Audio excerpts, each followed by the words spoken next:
आसमां में खिलकर सूरज निकल रहा है। देखो आसमां में खिलकर सूरज निकल रहा है। देश का परचम अब ऊंचा उड़ रहा है। बरसों का अंधेरा रोशन हो रहा है। गरीब की रसोई से धुआं हट रहा है। मेरा देश, मेरा देश, मेरा देश, मेरा देश बदल रहा है, आगे बढ़ रहा है। मेरा देश बदल रहा है, आगे। જર્મનીમાં લાગી રહ્યા છે મોદીના નારા. કેમ લાગી રહ્યા છે તેની ચર્ચા કરીશું. નમસ્કાર દર્શક મિત્રો, ભારત માતા કી જય. આપ જોઈ રહ્યા છો કમલ, હું છું જીગર. અમારો ઉદ્દેશ છે રાષ્ટ્રને સ્નેહ, રાષ્ટ્રનું સન્માન. વડાપ્રધાન નરેન્દ્ર મોદી G7ના 48મા શિખર સંમેલનમાં ઉપસ્થિત રહેવા માટે જર્મનીના મ્યુનિકમાં પહોંચી ચૂક્યા છે, જ્યાં તેઓએ ભારતીય સમુદાયના લોકોને સંબોધન કર્યું. વડાપ્રધાન મોદીના ભાષણ પહેલા રાષ્ટ્રગાન થયું. ભાષણ દરમિયાન વડાપ્રધાને સૌથી પહેલા પૂછ્યું, કેમ છો તમે બધા? મને જણાવવામાં આવ્યું છે કે તમારામાંથી કેટલાક લોકો ઘણી લાંબી મુસાફરી કરીને અહીં પહોંચ્યા છે. હું તમારા બધામાં ભારતની એકતા અને બંધુત્વના દર્શન કરી રહ્યો છું. તમારો આ સ્નેહ હું ક્યારેય નહીં ભૂલી શકું. જે લોકો હિન્દુસ્તાનમાં આ જોઈ રહ્યા છે તેમની છાતી આજે ગર્વથી ફૂલી ગઈ હશે. આ બધી જ વાત કરીશું. શરૂઆતના સંબોધનમાં તેમણે કહ્યું કે તમને જોઈને, તમારા દ્રશ્ય જોઈને હિન્દુસ્તાનની છાતી ગર્વથી ફૂલાઈ ગઈ હશે. ત્યારે દર્શક મિત્રો, અત્યારે હાલ તે નજારો આપણે જોઈએ.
सदी का भारत चौथी औद्योगिक क्रांति में इंडस्ट्री 4.0 में पीछे रहने वालों में नहीं, बल्कि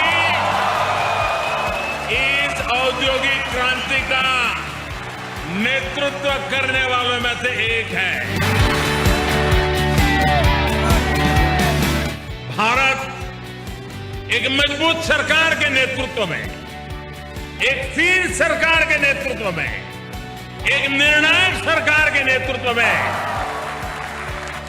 नए सपने भी देख रहा है, नए संकल्प भी ले रहा है और संकल्पों को सिद्धि में परिवर्तित करने के लिए जी जान से जुटा हुआ भी है.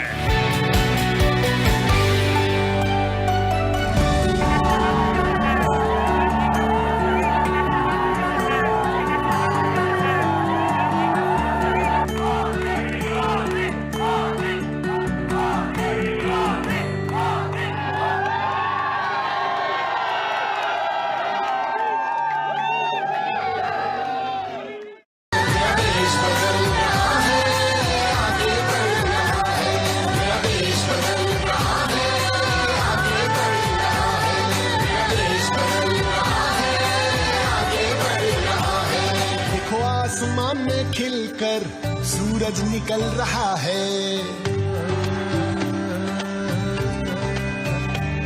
देखो आसमां में खिलकर सूरज सूरज निकल रहा है, देश का परचम अब ऊंचा उड़ रहा है, बरसों का अंधेरा रोशन हो रहा है, गरीब की रसोई से धुआं हट रहा है।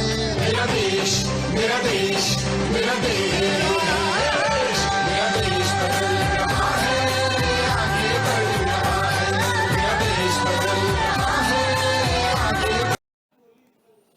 દર્શક મિત્રો, વડાપ્રધાન નરેન્દ્ર મોદી જર્મની પહોંચી ચૂક્યા હતા અને ગઈકાલે તેમણે ડેમોક્રેસીની દ્રષ્ટિએ 26 જૂન મહત્વની છે તેની પણ ત્યાં આગળ વાત કરી. તેમણે કહ્યું કે 47 વર્ષ પહેલાં આ સમયે જ ડેમોક્રેસીને બંધક બનાવવામાં અને કચડવાનો પ્રયાસ કરવામાં આવ્યો હતો.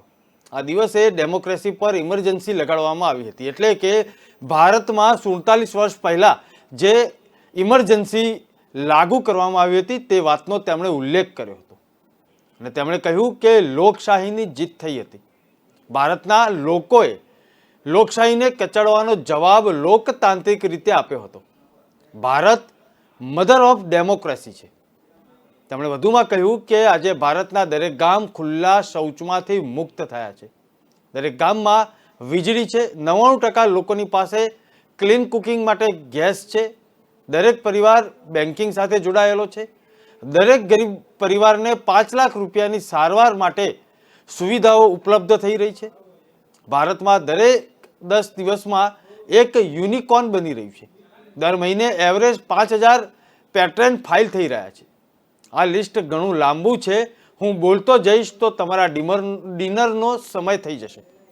વડાપ્રધાન આ બધી ઉપલબ્ધિઓ ભારતીય સમુદાય, જર્મનીમાં જે ભારતીય સમુદાય છે તેમને જણાવી રહ્યા હતા. કારણ કે તેમણે કહ્યું કે 2015માં જ્યારે હું જર્મની આવ્યો હતો ત્યારે આ બધી વાતની યોજનાઓની વાત હું કરવા જઈ રહ્યો છું તેની વાત કરી હતી. પરંતુ જ્યારે 2022માં પરત ફર્યો છું 7 વર્ષ પછી, ત્યારે આ બધું જ ત્યાં આગળ સાકાર થયું છે. દરેક યોજનાઓ ભારતમાં સાકાર થઈ છે. દર્શક મિત્રો, જ્યારે આ બધી જ વાત થતી હોય અને જ્યારે ભારતની વાત આવે અને ભારતના વિકાસની વાત આવે ત્યારે વડાપ્રધાન નરેન્દ્ર મોદીએ ત્યાં આગળ અલગ અલગ સમુદાયોને વિદેશમાં દેશમાંથી ત્યાં સ્થાયી થયેલા લોકો છે તે દરેક લોકોને જ્યારે પ્રવાસ કર્યો ત્યારે ભારતની ઉપલબ્ધિ ગણાવી છે અને જ્યારે પણ કોઈ પણ દેશમાં પહોંચ્યા હોય ત્યારે ભારતની દરેક વાત, વિકાસની દરેક વાત કહેવાનું ચૂકતા નથી. જર્મનીમાં પણ ગઈકાલે તેમણે કહ્યું. आओ જોઈએ તેમણે જર્મનીના ભારતીયોને શું કહ્યું. साथियों, आज का भारत होता है, चलता है, ऐसे ही चलेगा.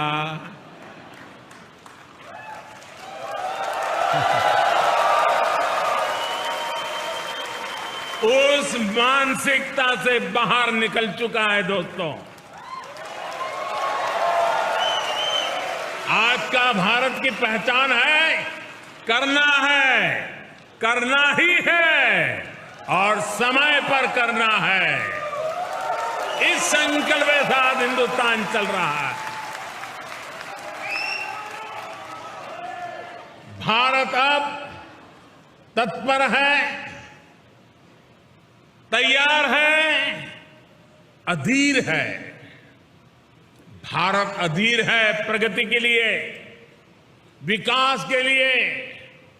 भारत अधीर है अपने सपनों के लिए. अपने सपनों को संकल्प के लेकर के सिद्धि तक पहुंचाने के लिए अधीर है.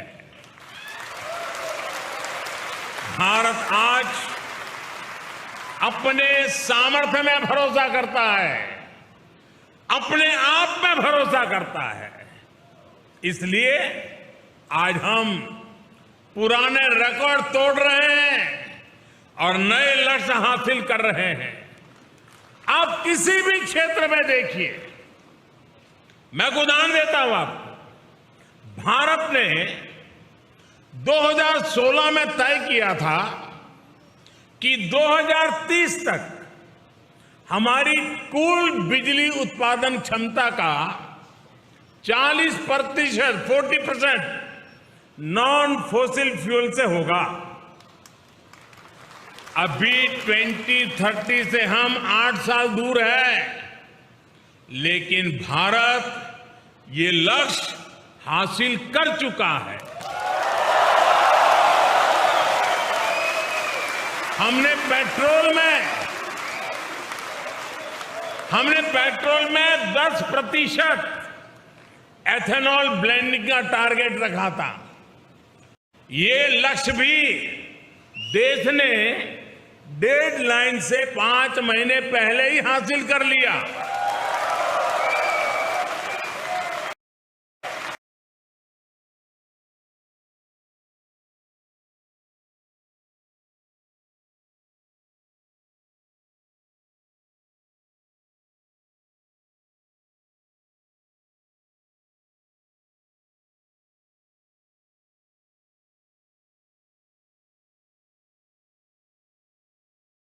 हैं जो कम से कम 1 डोज ले चुके हैं।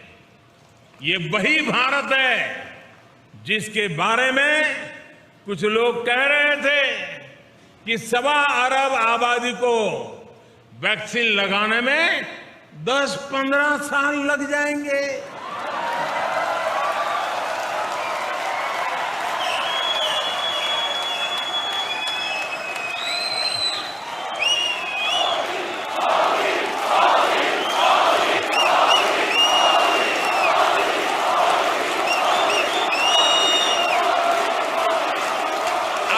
जब मैं आपसे बात कर रहा हूं तो भारत में वैक्सीन डोज का आंकड़ा 196 करोड़ यानी 1.96 बिलियन को पार कर चुका है।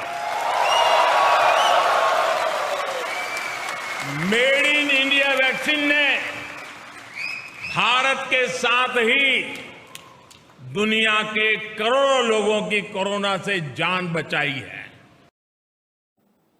વડાપ્રધાન નરેન્દ્ર મોદી ભારતીય સમુદાયને સંબોધન કરી રહ્યા હતા।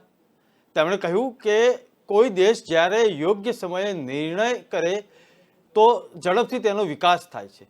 21મી સદીનું ભારત પાછળ નહીં રહે, પરંતુ ઔદ્યોગિક ક્રાંતિનું નેતૃત્વ ભારત કરે છે। આઈટી સેક્ટરમાં પણ ભારતનો દબદબો છે। યુવાનો આજે આત્મનિર્ભર થઈ રહ્યા છે। આઈટી સેક્ટરમાં ભારતીયો ઝંડો લહેરાવી રહ્યા છે। 40% ડિજિટલ ટ્રાન્ઝેક્શન ભારતમાં થઈ રહ્યું છે। ભારતમાં ડેટા સૌથી સસ્તા છે। વડાપ્રધાન નરેન્દ્ર મોદી 2 દિવસની મુલાકાતે જ્યારે ત્યાં પહોંચ્યા હોય ત્યારે અલગ અલગ કાર્યક્રમોમાં પણ તેમની વ્યસ્તતા હશે। 12થી વધુ આંતરરાષ્ટ્રીય નેતાઓ સાથે તેઓ બેઠક કરશે। 15થી વધુ કાર્યક્રમોમાં તેઓ ભાગ લેશે અને આ સમિટ 28 જૂન સુધી ચાલશે અને ત્યારબાદ તેઓ સંયુક્ત આરબ અમીરાત યુએઈની મુલાકાત લેવા માટે ત્યાં પહોંચશે। જર્મની યુએઈની મુલાકાત પહેલા પીએમ મોદીએ કહ્યું હતું કે તેઓ સમિટમાં ભાગ લેનારા દેશોના નેતાઓ સાથે દ્વિપક્ષીય બેઠક પણ કરશે। આ બધી જ વાત કરીશું। વડાપ્રધાન નરેન્દ્ર મોદીનો કાર્યક્રમ શું છે, વિદેશ નીતિ અંગે પણ વાત કરીશું। પરંતુ જ્યારે વડાપ્રધાન જર્મની પહોંચ્યા ત્યારે તેમનું જે સ્વાગત કરવામાં આવ્યું તે કેવું હતું તે જોઈએ।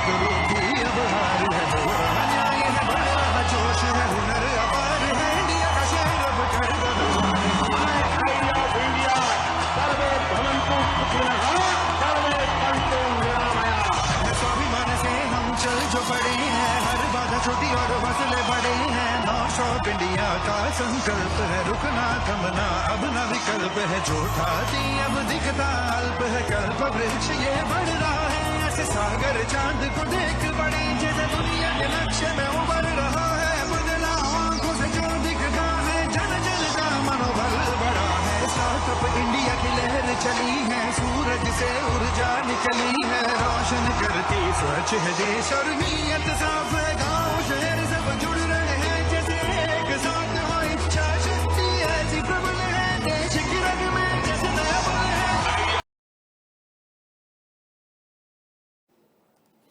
દર્શક મિત્રો, જ્યારે વડાપ્રધાન ત્યાં મુલાકાત લીધી અને સમિટના ત્યાં ભાગ લેશે, દેશોના નેતાઓ સાથે દ્વિપક્ષીય બેઠક કરશે, તે સિવાય જર્મનીના મ્યુનિકમાં તેમણે કોમ્યુનિટી પ્રોગ્રામમાં ભારતીય સમુદાય સાથે પણ વાતચીત કરી.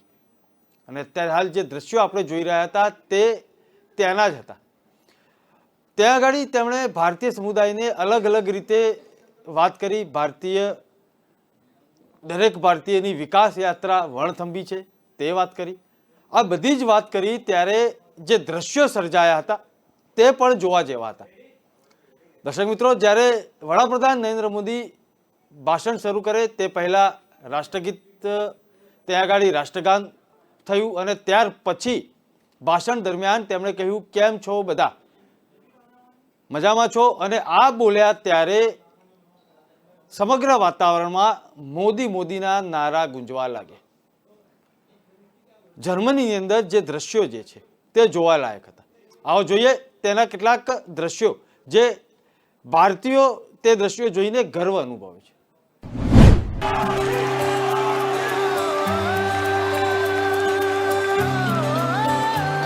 देखो आसमां में खिलकर सूरज निकल रहा है,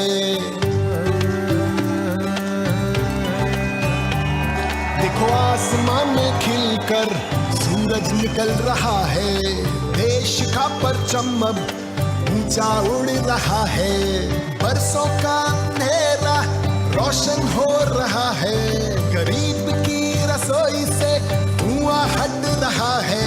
मेरा देश, मेरा देश, मेरा देश, मेरा देश बदल रहा है, आगे बढ़ रहा है, मेरा देश बदल रहा है, आगे बढ़ रहा है, मेरा देश बदल रहा है, आगे बढ़ रहा है, मेरा देश बदल रहा है, आगे बढ़ रहा है. देखो आसमां में खिलकर सूरज निकल रहा है, देखो आसमां में खिलकर सूरज निकल रहा है, देश का परचम अब ऊंचा उड़ रहा है, बरसों का अंधेरा रोशन हो रहा है, गरीब की रसोई से धुआं हट रहा है.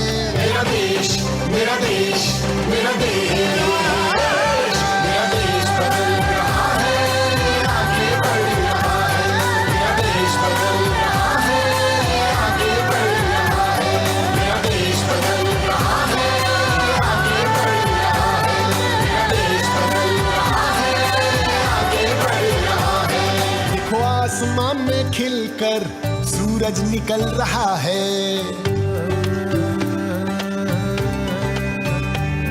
देखो आसमां में खिलकर सूरज निकल रहा है, देश का परचम अब ऊंचा उड़ रहा है, बरसों का अंधेरा रोशन हो रहा है, गरीब की रसोई से धुआं हट रहा है. मेरा देश, मेरा देश, मेरा देश, मेरा देश बदल रहा है, आगे बढ़ रहा है, मेरा देश बदल रहा है, आगे बढ़ रहा है, मेरा देश बदल रहा है, आगे बढ़ रहा है, मेरा देश बदल रहा है, आगे बढ़ रहा है. देखो आसमां में खिलकर सूरज निकल रहा है,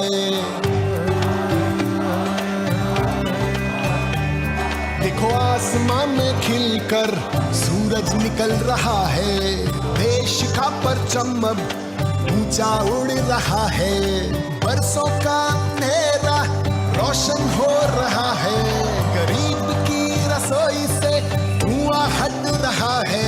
मेरा देश, मेरा देश, मेरा देश, मेरा देश बदल रहा है, आगे बढ़ रहा है, मेरा देश बदल रहा है, आगे बढ़ रहा है, मेरा देश बदल रहा है, आगे बढ़ रहा है, मेरा देश बदल रहा है, आगे बढ़ रहा है.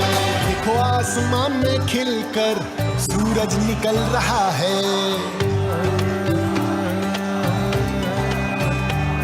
देखो आसमां में खिलकर सूरज निकल रहा है, देश शिखा परचम अब ऊंचा उड़ रहा है, बरसों का अंधेरा रोशन हो रहा है, गरीब की रसोई से धुआं हट रहा है। मेरा देश, मेरा देश, मेरा देश, मेरा देश बदल रहा है, आगे बढ़ रहा है, मेरा देश बदल रहा है, आगे बढ़ रहा है, मेरा देश बदल रहा है, आगे बढ़ रहा है, मेरा देश बदल रहा है, आगे बढ़ रहा है।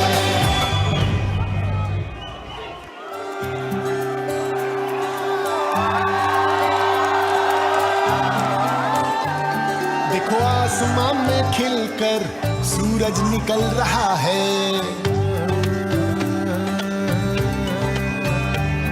देखो आसमां में खिलकर सूरज निकल रहा है, देश का परचम अब ऊंचा उड़ रहा है, बरसों का अंधेरा रोशन हो रहा है, गरीब की रसोई से धुआं।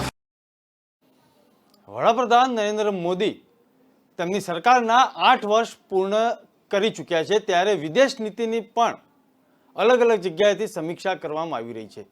તે જોઈએ તો ભારતીય વડાપ્રધાનોમાં એક વડાપ્રધાન એવા છે જેમણે સતત 8 વર્ષ સુધી દેશની સત્તા સંભાળી છે અને ભારત સાથે વૈશ્વિક મંચ પર પણ મજબૂતીથી તેમણે હાજરી આપેલી છે। આ સમયગાળા દરમિયાન વિદેશી બાબતોમાં એક સ્પષ્ટ અને વ્યક્તિત્વ પ્રેરિત દ્વિપક્ષીય આર્થિક સંબંધો પર ભાર મૂકતી અને ઉભરતી અર્થવ્યવસ્થાઓમાં બહુપક્ષીય મંચ પર તેમણે નેતૃત્વ પૂરું પાડ્યું છે। દુનિયાની સાથે સાથે ભારતીય વિદેશ નીતિમાં પણ બદલતી પરિસ્થિતિમાં નવો તબક્કો જોવા મળી રહ્યો છે। આર્થિક વર્તુળને વિસ્તારવાના પ્રયાસો મોદી સરકાર કરી રહી છે।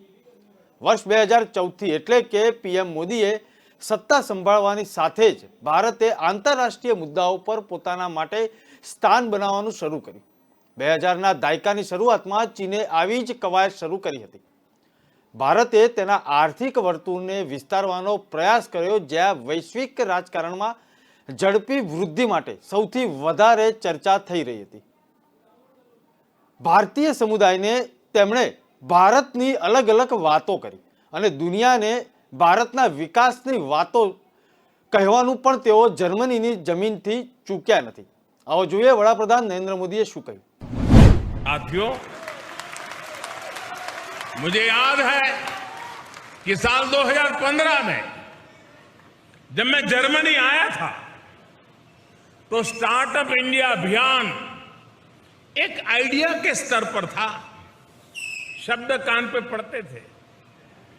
तब स्टार्टअप वर्ल्ड में भारत का कोई नाम निशान नहीं था, कोई जानता ही नहीं था। आज भारत में दुनिया का तीसरा सबसे बड़ा स्टार्टअप इकोसिस्टम है। एक समय था जब भारत साधारण से साधारण स्मार्टफोन भी बाहर से मंगाता था। आज भारत दुनिया का दूसरा सबसे बड़ा मोबाइल फोन मैन्युफैक्चरर है और अब भारत में बने मोबाइल दुनिया भर में जा रहे हैं।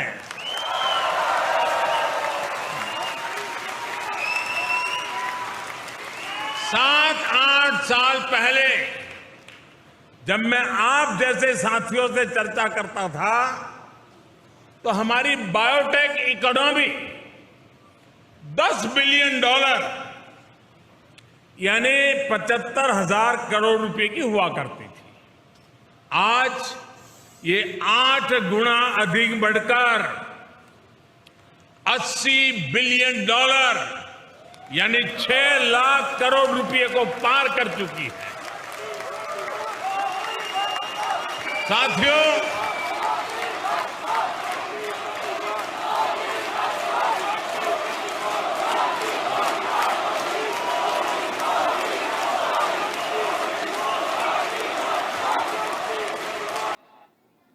ભારતીય વિદેશ નીતિમાં 2014 પછી અનેક ફેરફારો આવી રહ્યા છે।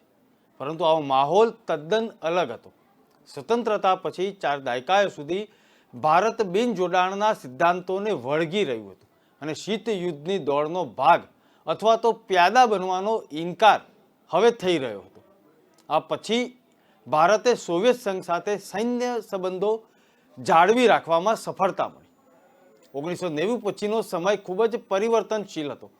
આર્થિક ઉદારીકરણનો વિદેશી રોકાણનો માર્ગ જે છે તે બની રહ્યો હતો.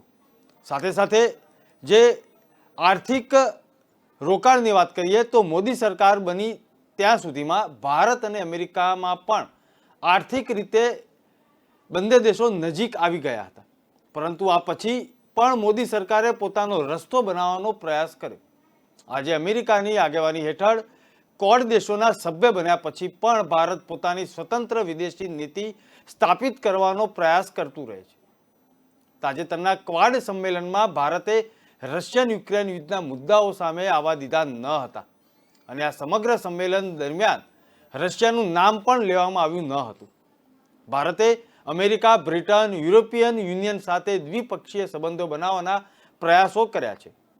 રશિયા યુક્રેન યુદ્ધમાં રશિયા યુદ્ધ વિરુદ્ધ ન જવા છતાં ભારતે પશ્ચિમ દેશોના સંબંધોને કમજોર થવા દીધા નથી અને આ વિદેશ નીતિની ચર્ચા દુનિયાના દેશોમાં અલગ અલગ રીતે થઈ રહી છે. કારણ કે મોદી સરકારે આ કરીને બતાવ્યું છે.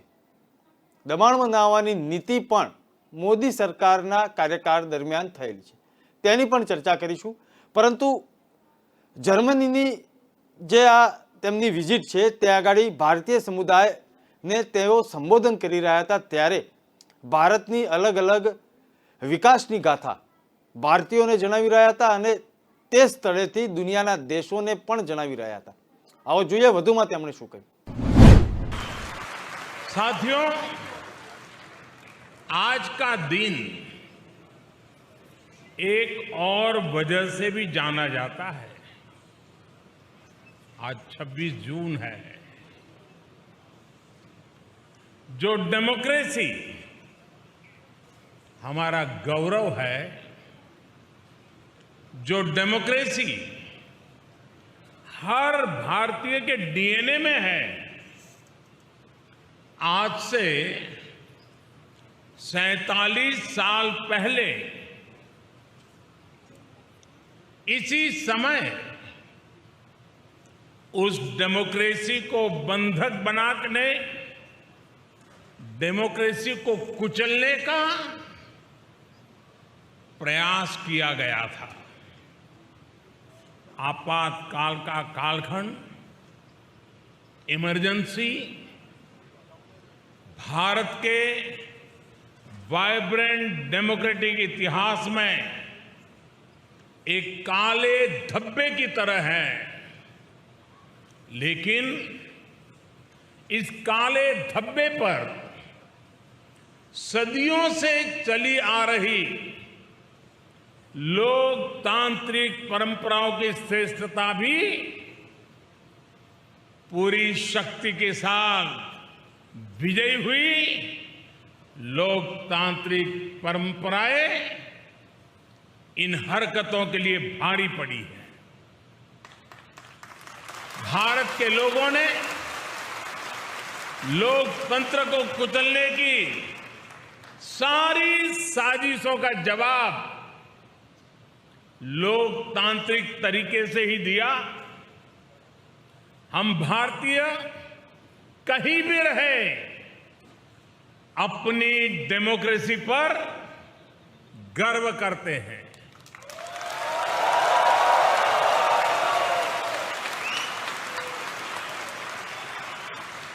और हिंदुस्तानी गर्व से कह सकता है कि भारत मदर ऑफ डेमोक्रेसी है. દર્શક મિત્રો, ભારત પશ્ચિમી દેશોના દબાણમાં હવે આવી નથી રહ્યું. અમેરિકાનો સહયોગ મળી રહ્યો છે અને ચીન સાથે પણ ઘણા મુદ્દાઓ પર વાતચીત ખુલી છે. ભારત પોતાના દ્વિપક્ષીય હિતોને ધ્યાનમાં રાખીને નિર્ણય લઈ રહ્યું છે. ભારત અમેરિકાની ઘણી નીતિઓની ટીકા કરવામાં જરાય શરમાતું ન હતું. તેથી અમેરિકાએ ચીન વચ્ચેના ટ્રેડ વોરને પોતાની અસર થવા દીધી નથી અને જરૂરી પગલાં પણ લેવાઈ રહ્યા છે. પાડોશીઓ સાથે સ્પષ્ટ અને ઉષ્માભર્યા સંબંધો આજે મોદી સરકાર નિભાવી રહી છે. દર્શક મિત્રો, વડાપ્રધાન નરેન્દ્ર મોદી જ્યારે વિદેશના પ્રવાસે હોય છે ત્યારે ભારતના વિકાસની યશગાથા કહેવાનું ચૂકતા નથી અને તે માધ્યમથી દુનિયાના દેશોને સંદેશો પણ આપે છે કે આ 21મી સદીનું ભારત છે અને આ ભારત અમારું છે. દર્શક મિત્રો, આવતીકાલે ફરીથી મળીશું. ત્યાં સુધી મને રજા આપશો. વંદે માતરમ.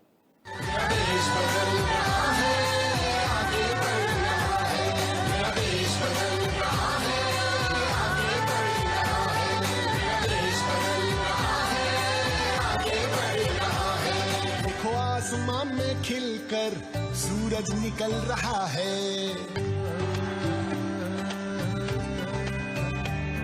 देखो आसमां में खिलकर सूरज निकल रहा है. देश का परचम अब ऊंचा उड़ रहा है. बरसों का अंधेरा रोशन हो रहा है. गरीब की रसोई से धुआं हट रहा है. मेरा देश